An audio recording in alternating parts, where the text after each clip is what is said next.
তোমাকে পাওয়ার জন্য। আজ আমার কাছে লাইলি, মজনু, শিরি, ফরাদ সব পরাজিত।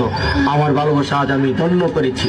আমি তোমাকে পেয়েছি, আমি তোমাকে গোপনে বিয়ে করেছি। আচ্ছা, তুমি আর আমি এইভাবে যে জড়িয়ে ধরে বসে আছি, তোমার কোনো আত্মীয় স্বজন দেখে ফেললে কি বলবা?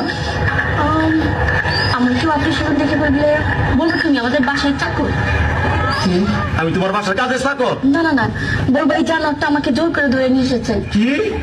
আমি জানো আমি তোমার জোর করে ধরে বিয়ে করছি? প্লিজ ডার্লিং, আমার ভুল হয়ে গেছে। তাহলে কি করবা? বলবো তুমি আমার আঙ্কেল। কি? সি সি সি, আমি তোমার আঙ্কেল? ও রে, কি করি আমি? কারে তোমার বিয়ে করলাম? আমি বলি ওর আঙ্কেল। আমার ভুলে গেছে, বলবো তুমি আমার মামা। কি মামা? নাউজুবিল্লাহ, আস্তাগফিরুল্লাহ, তোবা তোবা তোবা, আগে তো ভালো ছিল। আল্লাহ রে, মানে আমার বাপ তোমার ভাই, আমি তোমার ভাগনারে তুমি বিয়ে করছো? বলবো এই গোমার পুত্র আমি চিনি না। কি? আমি গোলামের পুত? আল্লাহ রে, আমি বলে গোলামের পুত? তুমি গোলামের পুত্রে বিয়ে করছো না?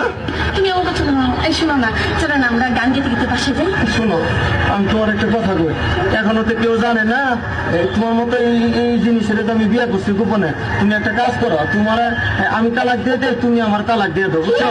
হ্যাঁ ঠিকই করছি। না হলে কাম করো, তোমার দুইটা পায়ে ধরি, তোমার পায়ে জুতা দিয়ে আমার 14 গোষ্ঠী কপালে দুইটা বাড়ি দাও, আমার কপালে 4টে বাড়ি দাও, বাসার মধ্যে একটা লাত্তি দিয়ে বাংলা হারিকে দিয়ে দাও আমার মতো, আমি গান গাইতে গাইতে যাই।